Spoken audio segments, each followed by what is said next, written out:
Hello, I'm Stuart Craner, co-founder of Thinkers 50. Welcome to this new podcast in which we celebrate and learn from the insights and experiences of some of the world's most amazing leaders, people we've featured in the Leaders 50 listing of inspiring organizational leaders. I'm delighted that alongside me, I have Sanyin Chang. Sanyin is a CEO coach, advisor to corporations such as Novartis, T-Mobile, and Privateer Space, a recipient of the US Congressional Award.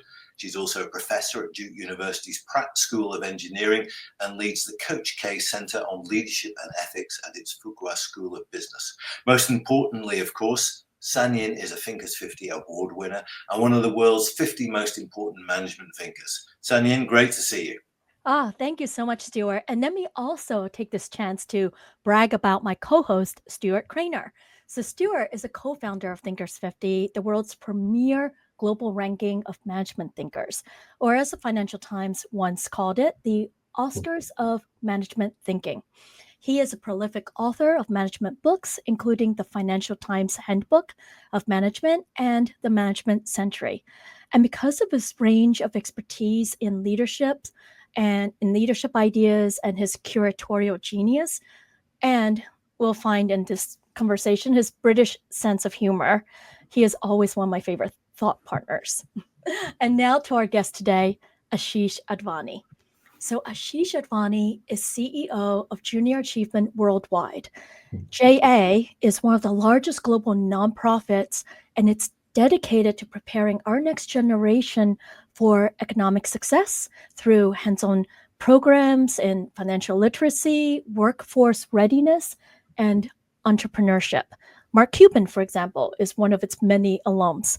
And each year, Junior Achievement reaches over 15 million young people in more than 100 countries. And Asheesh himself is also a brilliant entrepreneur with savvy financial experience. Prior to joining Junior Achievement as CEO, he founded Circle Lending, which pioneered peer-to-peer lending and was acquired by Richard Branson's Virgin Group. And later, he served as CEO of Covestor, a financial technology marketplace that also exited beautifully. And he is the co-author of the international bestseller Modern Achievement, alongside Marshall Goldsmith, another Thinkers 50 award winner. That's quite a lot, isn't it? Yeah. In Modern Achievement, which is a really useful and good book, you talk about a fixed, flexible, freestyle leadership framework. Can you tell us more about that? How's it different from the kind of linear approach to achievement and goals? Sure. First of all, it's really great to be here. I was worried after the introductions that you would then do mine, and then it would be like, oh no. But you were very generous and kind. So thank you for saying all the good things, not all the crazy stuff that's happened in my life. So fixed, flexible, freestyle. First of all, I want to start by saying this framework is one that I learned from somebody else. I didn't create it. I had a chance to do a job shadow experience with Jonas Priesing, who's the chairman and CEO of Manpower Group. Manpower is a giant organization, over 500,000 employees. And to learn from a person like Jonas about how to run a global organization, I had the benefit of doing this early in my tenure, almost a decade ago. And I learned so much from spending a day with a leader. So one piece of advice I would give any of your listeners is if you get a chance to do a job shadow, or even better, if you can ask somebody to shadow them around for a day, inevitably, most of them will say yes, and you will learn so much from them. So what I learned was this framework called fixed, flexible, freestyle. And Jonas was using it at Manpower to create a set of collaboration and clarity of decision rights, where some things that are fixed are developed, say, by the headquarters, and many other things are flexible and freestyle based on where you are in this giant global organization. And when I learned what he was using it for, I asked him if I could borrow it for Junior Achievement. And he said, not only can you borrow it, please take it, make it your own, amplify it, change it, and modify it. It's very generous. Jonas is a very generous man. And so that's what we've done. Over the last decade, we've used this framework for our organization to enable some things to be things that don't change very often, but many things which are not fixed are flexible, things that change based on time and place. What happens in Africa, what might be relevant for youth in Africa or for board members in Africa or for teachers in Africa may not be true for teachers and board members and young people in Europe, for example. And then many things are not just fixed or flexible, but they're freestyle. And freestyle means locally developed and locally innovated. So it doesn't have to be top down at all. It can be completely based on something either an individual does or a local office does. And they not only own it and run it, but it actually can be amplified for the benefit of everyone in the global organization. So it's a very simple framework. We applied it to not just organizational design, but leadership thinking and really individual empowerment in the book. That is so brilliant. And I can imagine when you think about that fixed and freestyle, and then the middle one is flexible, right? Yeah. Fixed, flexible, freestyle. That also applies to individual lives. So, every superhero has an origin story. Asheesh, so let's talk about yours. You had moved from Mumbai to Canada at age 6, and now you're running this global organization while being based in New England in the United States. And it's very multicultural, right? And then you also you talked about your childhood struggles with stuttering. And now you're one of the most eloquent speakers that I know and have ever met. When you think about these experiences, what are the fixed values, the things about you that you don't change as you reflect on it? And then what are the things that are shifting because the context is also shifting? And tell us about just in general how these experiences have shaped your leadership perspectives. Sure. Well, thank you, by the way, for highlighting the stuttering part of the journey. I think sometimes when people sort of summarize my journey, they sort of tend to avoid the bad stuff, but it's the bad stuff that actually you learn the most from. So that's why I wrote about it in the book. That's why the book starts with the story of, when I moved from India to Canada when I was young, I somehow developed this speech impediment. And I don't know why, I don't know how, but it was pretty seminal in my childhood that I couldn't open my mouth and sort of put a sentence together without having some degree of either a hard onset or a block in my speech. And so I used to go for speech therapy every Wednesday after school to the hospital for sick kids in Toronto, Canada. And it was such an important part of my childhood because I started to define myself based on that challenge that I was working on overcoming. But over time, as I became better and more fluent in my speech, you'll see now I don't stutter that much, or it's going to be hard to detect when I stutter probably. I became better and better at changing words quickly in my head. So I knew I was going to stutter on a word, so I changed the word. And over time, the speech therapist made me practice extemporaneous speaking. So every Wednesday after school, I had to come up with an extemporaneous speech on a topic she gave me when I walked in the door with no prep, and to deliver it ideally without any hard onsets or speech blocks. And so I became better and better at public speaking. It went from being a weakness to a strength. And then eventually, as I started to redefine it in my mind, this was where the mindset shift happened. I started to think of it as not just a strength, but a superpower. And I think this is where the magic happens, when young people start to redefine an obstacle they've overcome, not just as a minor sort of hurdle they've jumped, but as something which is core to their ability to be different than others and effective and successful in life.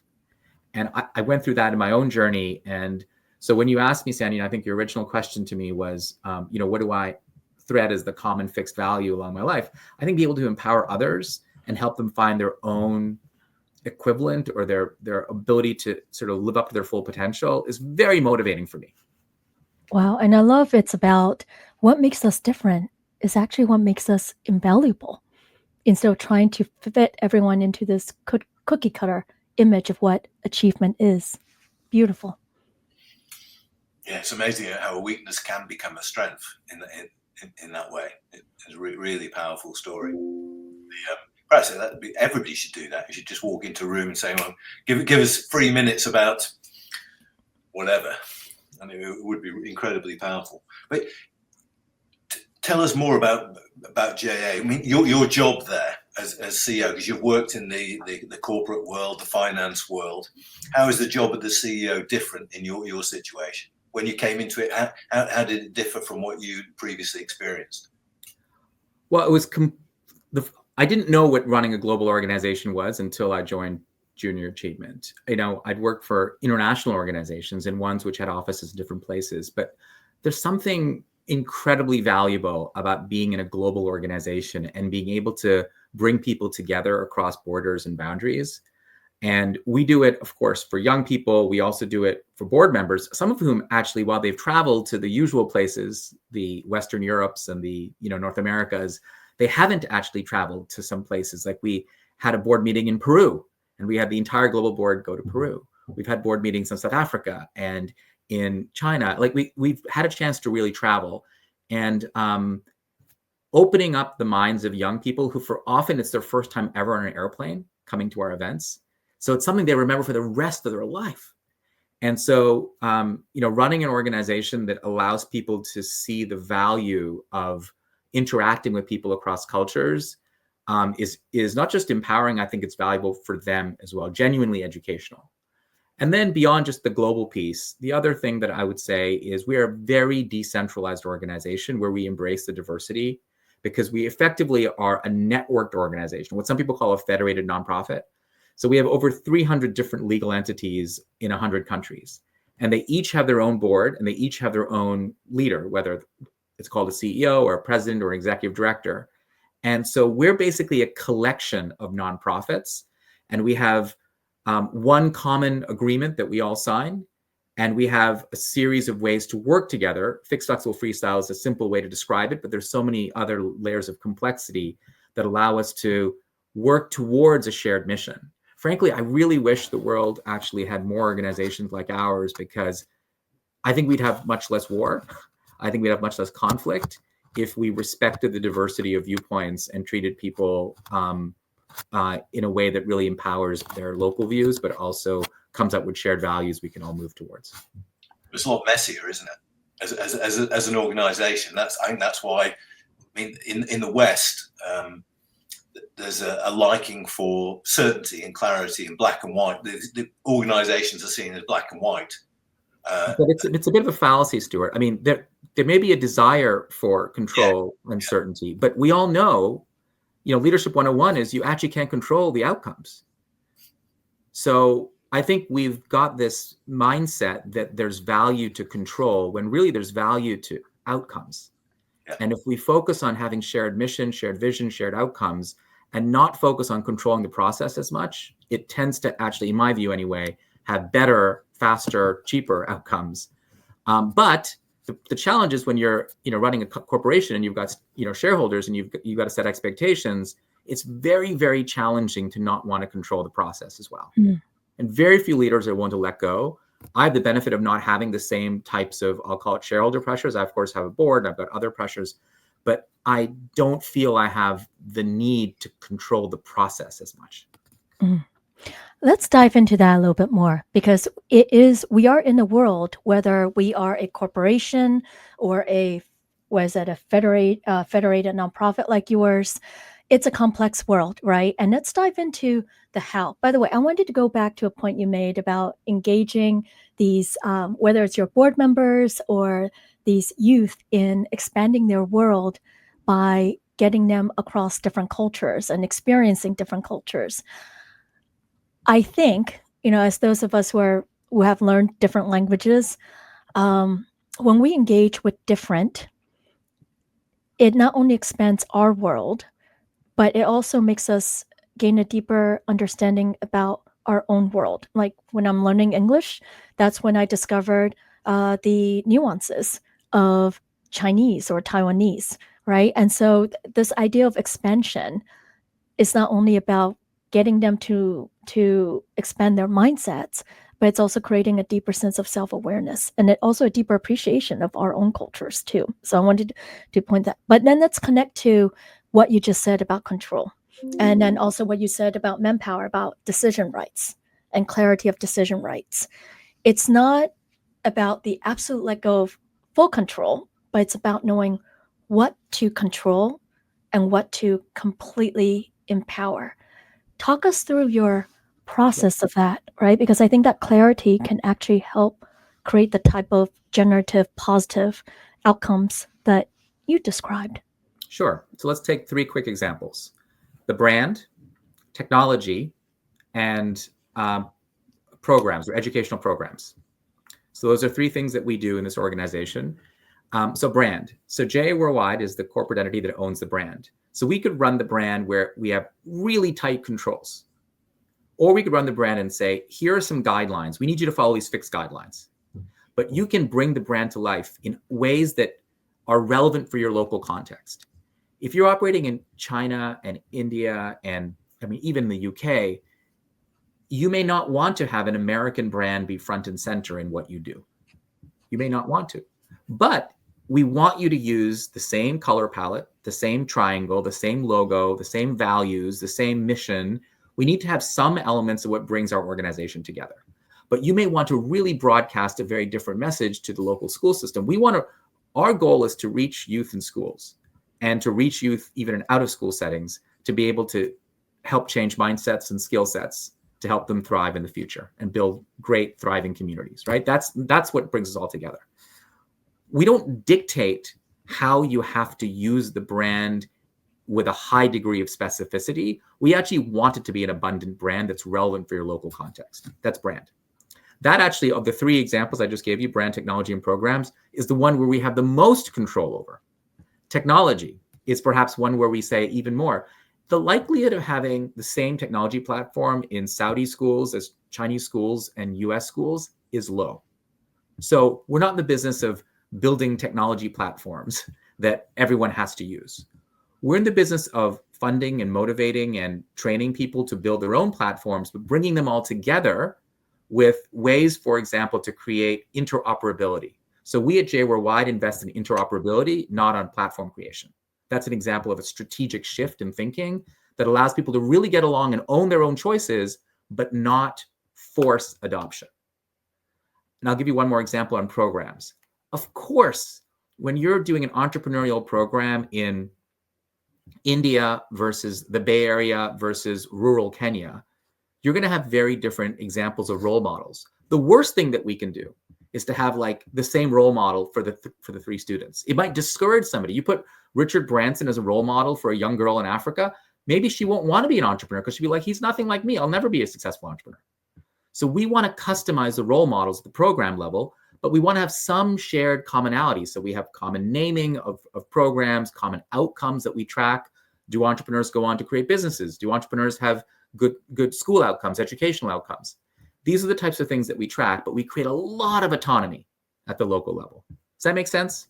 It makes total sense. And the pattern I'm seeing across the brand, technology, and programs is what you're controlling for is the why. What's our purpose here, right? It's to empower the next generation of youth because we believe that creates economic growth and stability across the world.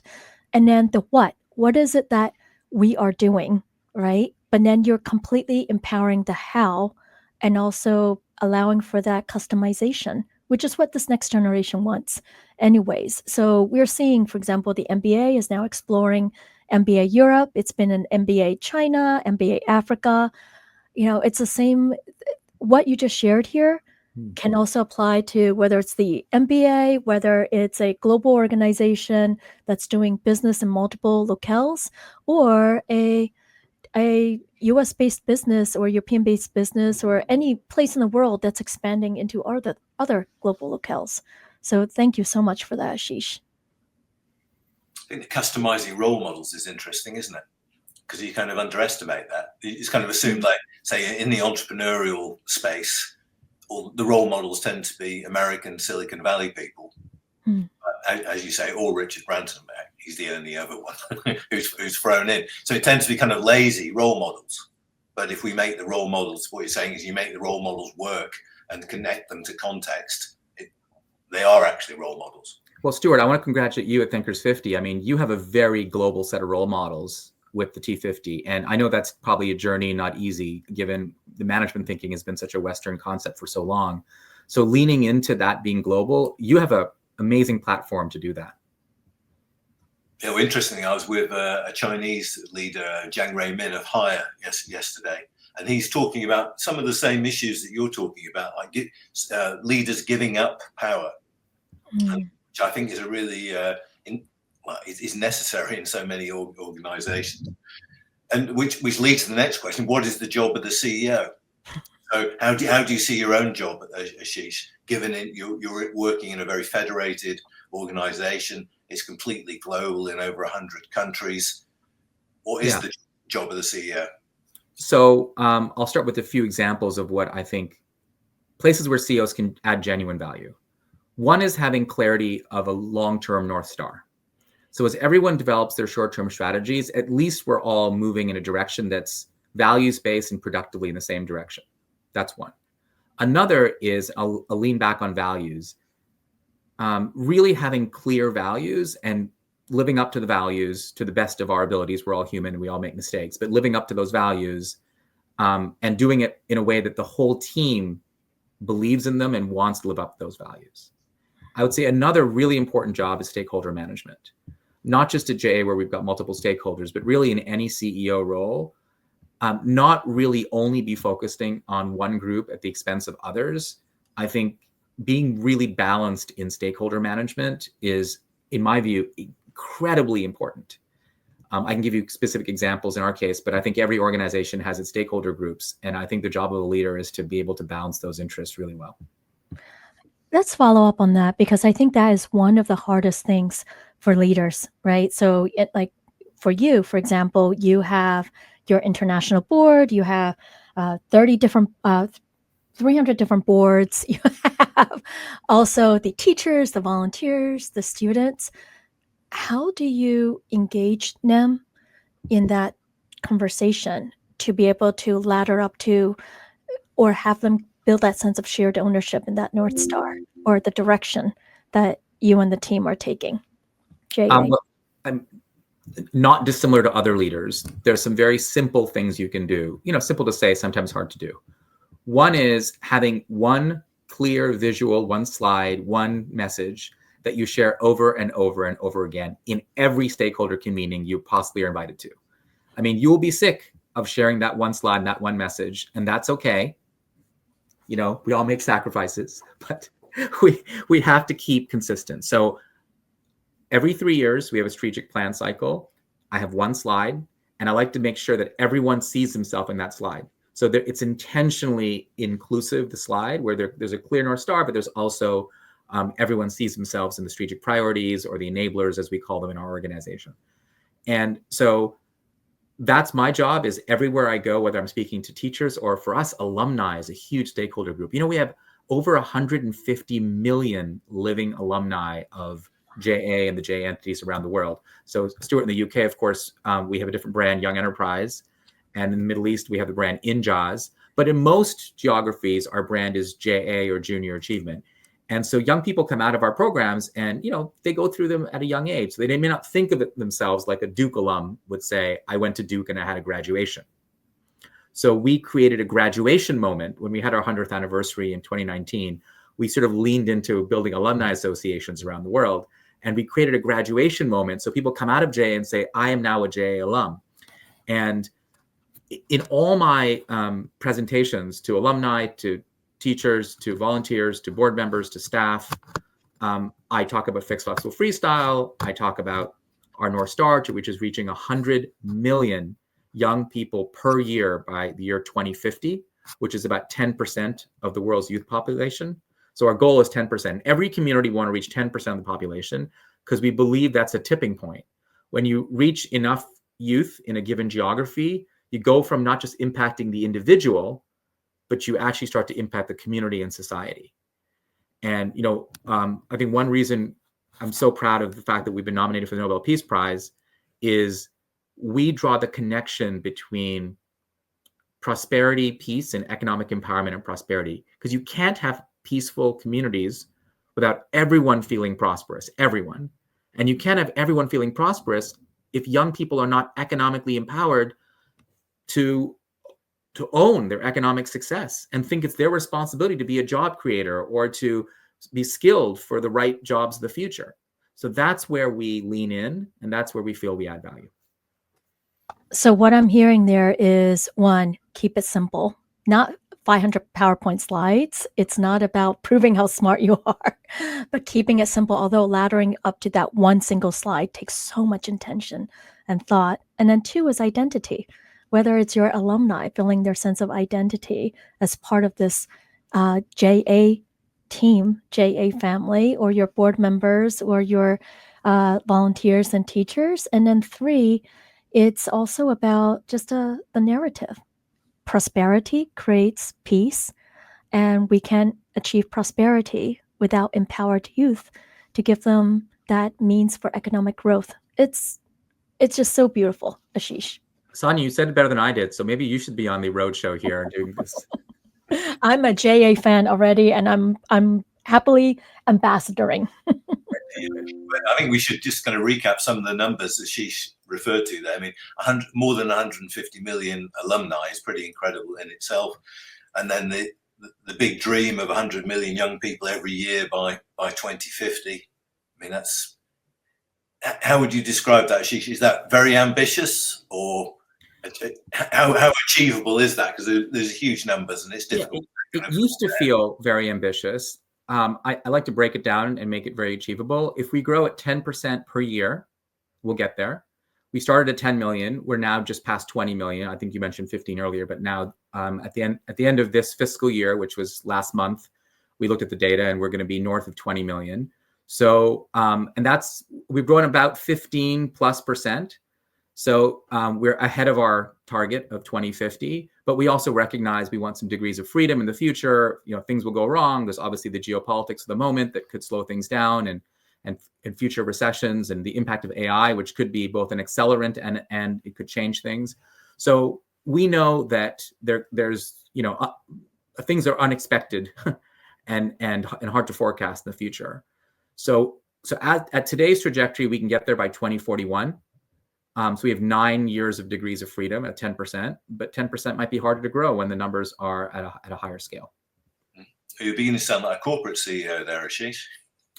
It did sound very top down there for a minute, but honestly, it's such a simple message, 10%. And what I like to say is, if you're in Palestine today, growing at 10% is not going to happen. But we used to have an office in Gaza, of course, and had some sad family situations there among staff.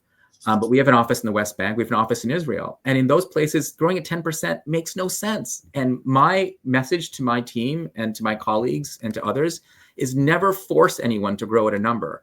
We just have to tell everyone that's our long-term aspiration, and you customize for where you are at. In some geographies, 10% is easy growth. They're doubling every year because they're starting from a low base. So everyone starts from a different point.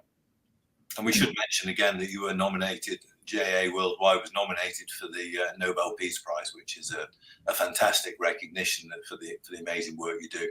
How did you find out about that, and what was the response in the organization?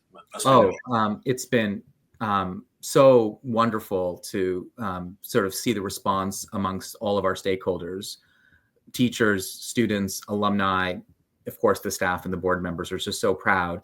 And it's very difficult to forecast, of course, moving from actually being nominated to being selected.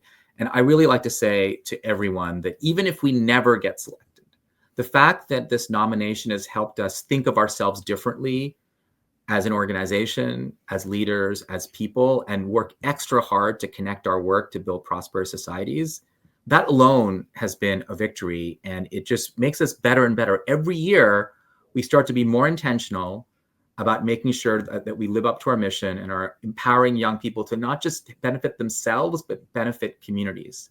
And that's the magic, I think, of these nominations. Oh my gosh, Asheesh. I think in a high achieving world, especially for those aspiring leaders out there, youth, they tend to sometimes focus on the award as the end goal to chase after, when the award is just an indication of, are you on the right path? Is your mission a worthy one? And Sonia, you've been reading my book. It's so wonderful to hear that somebody's actually like... It's an international bestseller. It is so good, full of great tidbits here, and drops of wisdom. So now we're going to move into the short answer portion. of our podcast, which is we're just going to ask you a series of questions that are 2 to 3 sentence answers. And then the last portion will be a blitzkrieg, and we'll explain what that is. So, Stuart, do you want to kick us off with the first short answer question? A quick question. How much time do you spend traveling, Asheesh? Last year, I spent 75% of the year not being home, which was, my kids are grown, thankfully. So I've rekindled my relationship with my wife this summer as I've not been traveling. That is a very wise use of time. Sheesh. All right. So what do you see? Okay. So every leader, you have mission and you have this vision, but unlocking it in the people that you work with, your teammates, is also so critical. How do you help? What are your techniques or rituals for seeing the extraordinary in your teammates and unlocking that extraordinary? Well, one thing I learned now a few years ago is executive coaching actually really works. I didn't fully appreciate it until I offered executive coaches to whoever wanted them. We have the benefit of pro bono coaching from some great people, including you, Sanyan. And it has really helped our organization because we've been able to allow some of the people who are not just high potential leaders, but people who, let's say, were untapped in being asked to lean into having somebody bring out the best in them. It doesn't have to be the CEO. It doesn't even have to be a full-time member of the team who sort of brings out the best in others. It can be somebody else in their ecosystem, a paid executive coach, a mentor, a board member. It's a great way to engage board members, actually, is to help them mentor and sort of bring out the best in somebody. So that's been, I think, an effective sort of tool for us. And the takeaway I'm seeing there is it's really about mattering, isn't it? It's helping them through that investment or that time, showing them you matter. And that makes such a big difference. What about favorite failure, Asheesh? Should I pick one, Jay, or should I pick one from my early life? I have so many I could pick from. Anyone, pick your favorite, most instructional one. Oh, I started a company in my 20s before I started the one that worked. I started one called the Business Minor. Stuart, you'll appreciate this given what you do. It made so much sense. In fact, I still am weirdly a believer in this idea, which is, students who are majoring in like physics or engineering or humanities or history and not majoring in business, our hypothesis was we'd start a private business minor they would take in the summer, not a major, but a minor, where we got top professors from all the top schools to lean in to teaching a business minor in the summer to anyone who wanted to pay for it. And turns out nobody wants to pay for it. Who knew? And I think we realized afterwards is if people are already paying for 4 years of education, they want to spend their summers either working or doing something, traveling, not doing more coursework and paying another tuition outside of school. It was an interesting insight in do market research first before you launch something. So that's the big headline learning from that one. I think it's a good idea as well. But perhaps there's an issue around the branding, the word minor. It's like books, like you never see a book on a crisis management on an executive shelf. Stuart, I should have known you. I should have known you then. It would have saved me lots of time. Oh, well, you work with so many young people. You're an organization that focuses on young people. What advice would you give to those, especially youth entering the workforce today, for how to have a meaningful career? Well, I'll pick one piece of advice from the book. It's one of the 30 lessons in the book for young people, which is to make friends 5 to 10 years older than you. A lot of young people spend their time, of course, with their peers, which is great, or with their parents and their parents' friends, but they don't lean into the importance of building mentors, role models, and of course, building their just general network 5 to 10 years older than they are. And it makes all the difference. If you're going to have, on average, 20 different jobs in the course of your career, and on average, 7 different careers, the ability to have that network of people just ahead of you who are role models and connecting you to opportunities is more important now than ever before. And it's all about relationships too. We are building those relationships before you need them. The time we build relationships is not when we need them, but before we need them, or even whether we need them or not. They're just the beauty of those friendships and relationships. All right, so now we're entering into the Blitzkrieg portion of our podcast. And for this portion, we'll ask you a series of rapid fire, or Stuart will be asking you a series of rapid fire questions. And you get extra bonus points if you can answer those with a Canadian accent, eh? Oh, no. All right, so Stuart, take it away. Cricket or baseball? Baseball. Biryani or dansak? Biryani. Best flavor of ice cream? I guess now Dubai chocolate is the right answer to that one. Oh, have you not heard of Dubai chocolate yet? I'm not even sure what it is. Oh my goodness. I feel like I'm already educating you on this. This might be the most important thing I've told you about in this podcast. Okay. Google it. It's the hot new thing. Tea or coffee? Tea. Your key mentor? Now I would say Marshall Goldsmith. And let's throw in favorite national park. I'm going to say Mount Washington, which is actually a state park, not a national park, because there are no national parks in Massachusetts or New Hampshire, sadly. Favorite holiday destination? Greece. Mango chutney or maple syrup? Oh, that one's tough. I'm going to go with maple syrup. I love maple syrup. It is amongst my favorite things in the world. You really forced me to lean into my identity questions there. That was very uncomfortable, I will say. I'll throw those in. I saw the disappointment, though, when I said baseball versus cricket. That threw me for a second. You were like genuinely disappointed. Well, that was an easy question. I didn't really think there'd be much debate about that. But hey, I'm in Boston. So Boston Red Sox, and I'm from Toronto. The Toronto Blue Jays are doing so well this year. So, I can't lie. You're outnumbered here. I have to say, I'm so sorry. That was a great conversation, Asheesh. Apart from your terrible errors at the end, but and we should say, I mean, the stuff you're doing and JA is doing is utterly fantastic, and everybody should find out more about it. I thought it was really interesting. One thing you talked about is the sheer repetition of being a CEO, and I think that's really underestimated. That capacity to just focus on the key message and tell different audiences with the same level of enthusiasm and commitment every time. And if you think of the great CEOs or people in CEO history, somebody like Jack Welch, you'd have the same message for about 5 years. We're going to be number 1 or 2 in every market or whatever. And the really successful ones do focus on key messages and aren't scared of the repetition, kind of embrace the repetition. And I thought that what you were talking about, customizing role models, is so simple and yet essential in a truly global organization. What were your takeaways, Sanyan? I think one of them is there were so many, but one of them is this idea of when you talk about economic prosperity and peace and linking that to what you do.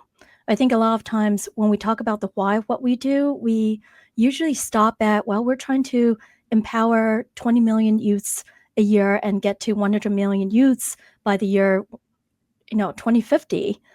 And that in itself is already pretty inspiring. But I think part of the process is you have to keep asking, well, why are we doing this? Why is it important?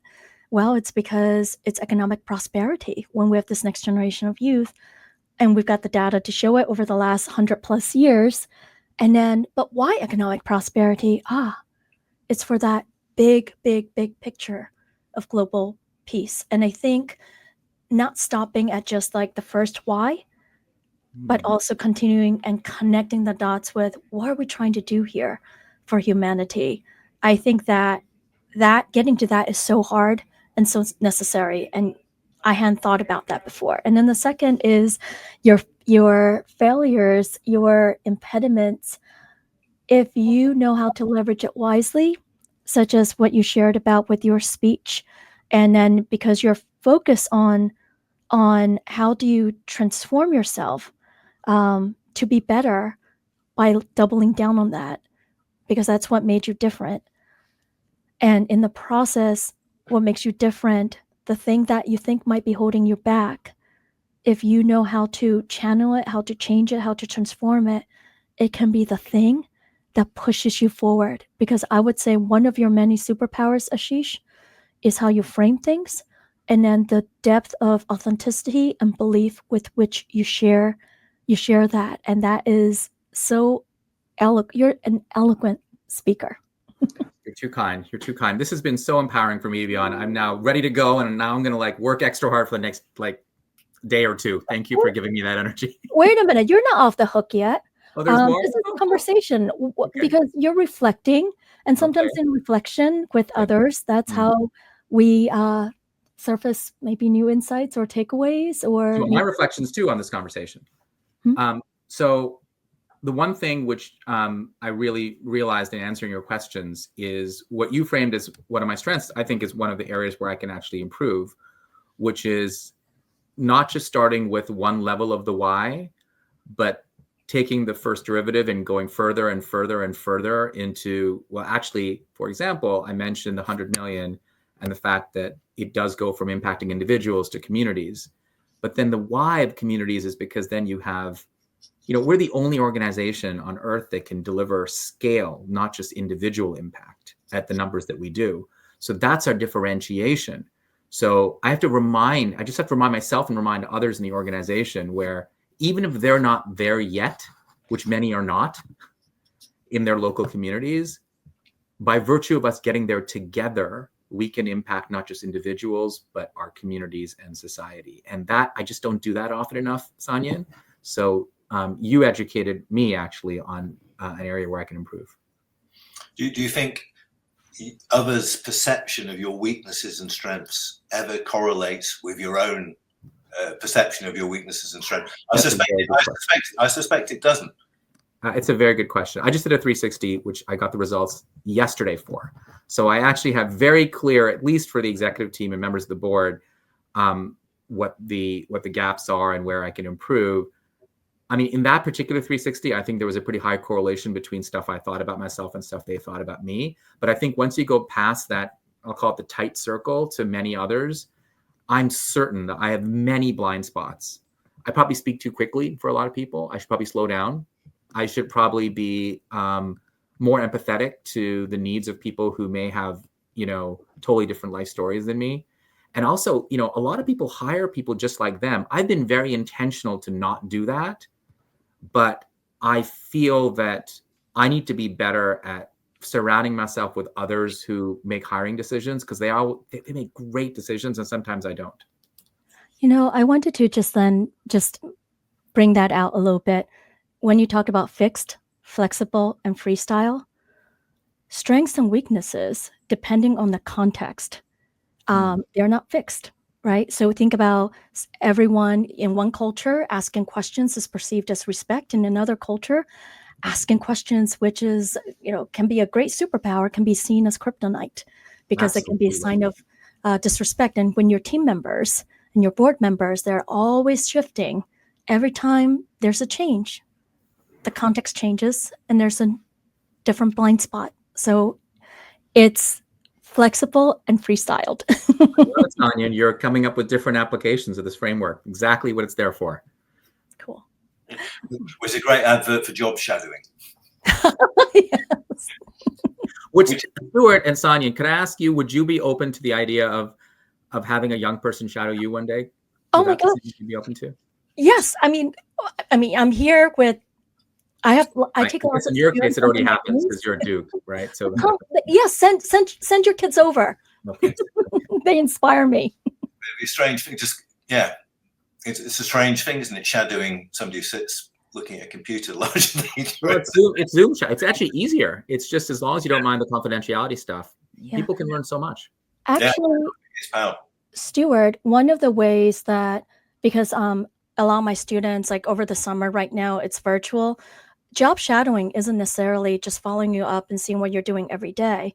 Job shadowing can be, all right, like for me, I'm writing an article. So the student, it's my foil. They are the audience. So I'm talking it out loud with them, the different decision points. And then we're actually honing in on areas of focus together, and they're learning.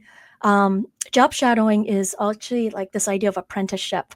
You think about Leonardo da Vinci, age 21, when he painted his first masterpiece, Michelangelo, 25. And how do they learn how to do that? It's because they're watching. And so all that person needs to do is just play with you as you're thinking through a thing. And now you're putting it in terms of Leonardo. Yes. Leonardo, Stewart. Yeah. But no, I think it's a really powerful thing. And I think it should be used more often. We should all be shadowing. We should be shadowing other people as well. Because the reverse of it is us shadowing younger people, younger entrepreneurs, or doing it the other way around. And one of the benefits to that, I would imagine, is when you're, for example, when you're job shadowing that CEO of Manpower, when you're asking questions, that actually jolts them into, I didn't realize that's what I'm doing, or I didn't realize it can be perceived that way. It's a two-way street. We have this amazing program called Leaders for a Day, where we have some of the most ambitious young people shadow world leaders, really, like people who run giant organizations and giant international organizations. And it's a little bit different than our normal job shadow, but what we do is we bring them together at the end to reflect in like a reception. And inevitably, 100% of the time, the leaders say they got as much out of it as the young people did. Inevitably. Yeah, brilliant. Asheesh, while we're on this, because Leaders 50 is always thinking about what are other inspiring leaders, name 3 or 4 inspiring corporate leaders today that you have engaged with. It don't have to be corporate. Oh, corporate or nonprofit. So I'll just mention a few that I've learned a lot from. Francesco Vanni d'Archirafi. Do you know who that is? He was the CEO of City Holdings, and now he's the chair of Euroclear, longtime senior city leader. I got to know him pretty well personally because he was the chair of the JA Worldwide Board of Governors, so I got to know him in that context. But his ability to inspire people is second to none. I mean, he is a true visionary leader, and I learned, frankly, how he's able to nudge and influence and create behavior change using a very positive way, as opposed to threats and all the negative stuff that people sometimes resort to. And I learned how he did it. He's like an amazing Italian speaker as well. So that's one. The second I would pick is actually somebody you might know, Stuart. His name is Professor Carl Moore. Does that name ring a bell? Carl, yes. So introverts and extroverts, ambiverts. Yes. So Carl was one of my thesis supervisors in graduate school in England. And he was so out of place. It was Oxford, and he was this Canadian, worked at IBM amongst the Oxford dons, and, was different, let me put it that way, compared to everyone else, and didn't mind that he was different. In fact, embraced his difference as a strength, not a thing to be, hiding behind or awkward about, which is, by the way, challenging in an environment like Oxford, which has a deep acculturation process. And I really commend Carl for it, because I learned so much from him. And I've kept in touch with him. He's at McGill now, and his books get better and better. So I think he's somebody I learned a lot from as well. And you said corporate leader. So now I've got to think a little bit on the corporate side. There's a woman actually who's a retired, I don't think you met her yet, Sonia, and her name is Zabine Hirji. I think she's coming to Thinkers 50, actually. I think she might be coming to the London event. But she was Chief Human Resource Officer at Royal Bank of Canada, which is a big bank, I think in Canada. Mm-hmm. She stepped down from her role now, and for her next part of life, she's created this thing called the Purposeful Third Act, which is kind of a methodology in a community around being very, very intentional about what you do, when you're sort of post-career, going plural, and thinking about the next phase of your life and thinking of the kind of impact you can make in a purposeful way. And she's so thoughtful, strategic about it, that I've learned a lot from her as well. So those are 3 that I would pick. Wow. Thank you so much for that treasure trove. We always love getting to know. Birds of a feather flock together. And so anyone you find inspiring, I know we would find inspiring too. Stuart, do you want to close us out? Asheesh, thanks very much for the inspiration and the insights into how you work and what you do and how you lead, most importantly. Anyone listening or watching, JA Worldwide's fantastic organization, find out more about them. And you've probably encountered them with more than 150 million alumni. You probably know people who have benefited from their amazing work. Asheesh, thank you very much. Thank you.